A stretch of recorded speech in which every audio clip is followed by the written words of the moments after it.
ஐயனார் துணை சீரியல்ல இனிய எபிசோட்ல என்ன நடந்திருக்கு அப்படிங்கிறத பார்க்கலாம். இப்ப காலையில சீக்கிரமாவே எழுந்திருச்சு போகணும் அப்படின்னு சொல்றாங்க. ஆனா இந்த நடேசனை மட்டும் காணவே காணோம். சீக்கிரமா வந்து தூங்குனா தானே காலையில எழுந்திருச்சு போக முடியும் அப்படின்னு சொல்லிட்டு நிலா நடேசனுக்கு கால் பண்றாங்க. ஆனா நடேசன் எங்க இருப்பாப்ல? வழக்கம் போல செம்பருத்தியோட இட்லி கடையில தான் நின்னுகிட்டு இருக்கிறாப்ல. ஃபோன் பண்ணி ஏன் இவ்வளோ நேரம் ஆச்சு? வாங்க சீக்கிரமா தூங்குனா தானே காலையில சீக்கிரமா எழுந்திருச்சு புறப்பட முடியும் அப்படின்னு சொன்னதுக்கு, நான் எவ்வளோ நேரம் கழிச்சு தூங்குனாலும் உங்களுக்கு முன்னாடி நான் தான் எந்திரிப்பேன். என்னைய பத்திலாம் நீ கவலைப்படாத. கரெக்ட்டா காலையில நான் ரெடியா இருப்பேன் அப்படின்னு சொல்லிடுறாப்ல. அதுக்கப்புறம் என்ன நடேசன் செம்பருத்தி கிட்ட பேசி ரொமான்ஸ் பண்ணிக்கிட்டே இருக்கிறாப்ல. இவரோட அட்ராசிட்டிக்கு அளவே இல்லாம போயிடுச்சு. இந்த பக்கம் நம்ம சேரன் கொலுச வச்சுக்கிட்டு நம்ம சந்தா அத போட்டுக்கிட்டு நடந்து வந்தா எப்படி இருக்கும் அப்படின்னு கனவு கண்டுகிட்டு இருக்கிறாப்ல. இந்த பக்கம் நம்ம வானதியும் பாண்டியும் ஃபோன் பேசுறாங்க.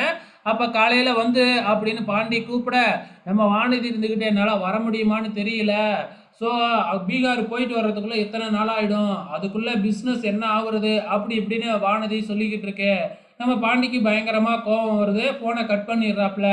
அதுக்கப்புறம் இந்த வானதி டாக்டருக்கு ஃபோன் பண்ணி, மறுபடியும் நான் சொன்னேன்ல ஒரு ஃபங்ஷன்னு, பாண்டி என்னைய கூப்பிட்டுக்கிட்டே இருக்கிறாப்ல. நான் வரலன்னு சொன்னவும் கோவப்படுறாப்ல. என்ன செய்றதுன்னே தெரியல அப்படின்னு டாக்டர் கிட்ட போய் இந்த வானதி கேட்டுக்கிட்டு இருக்கு.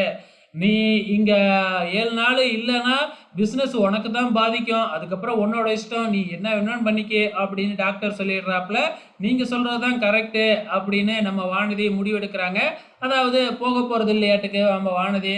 இந்த பக்கம் மறுநாள் காலையில விடிஞ்சிடுது. எல்லாருமே எல்லாம் எடுத்து வச்சு பேக் பண்ணிக்கிட்டு இருக்காங்க. அடிக்கடி வானதிக்கு என்கேஜ்மெண்ட்டுக்கு போடுற ரிங்கை வச்சு பேசிக்கிட்டே இருக்காங்க. பத்திரமா வைக்கணும், பத்திரமா வச்சிருக்கணும் அப்படின்னு. ஸோ இப்படி சொல்றாங்க அப்படின்னாவே அந்த ரிங்கை மறந்து விட்டுட்டு போக போறாங்க அப்படின்னு அர்த்தம். அதுக்கு ஏத்த மாதிரியே வந்து பாத்தீங்கன்னா நடக்குது. இந்த பக்கம் நடேசனை பார்த்தா நடேசனை மட்டும் காணோம்.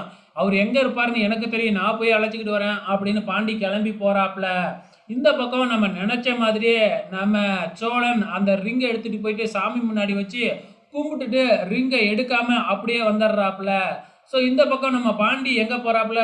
கரெக்டா அந்த இட்லி கடைக்கு போறாப்புல. அங்க பார்த்தா நடேசன் பொட்டலம் அடிச்சுக்கிட்டு இருக்கிறாப்புல. நம்ம பாண்டிக்கு பயங்கரமா கோவம் வருது. இதோட இன்னி எபிசோடு முடிஞ்சிருச்சு. வெயிட் பண்ணி பார்க்கலாம் அடுத்த நாள் என்ன நடக்க போகுதுன்னு.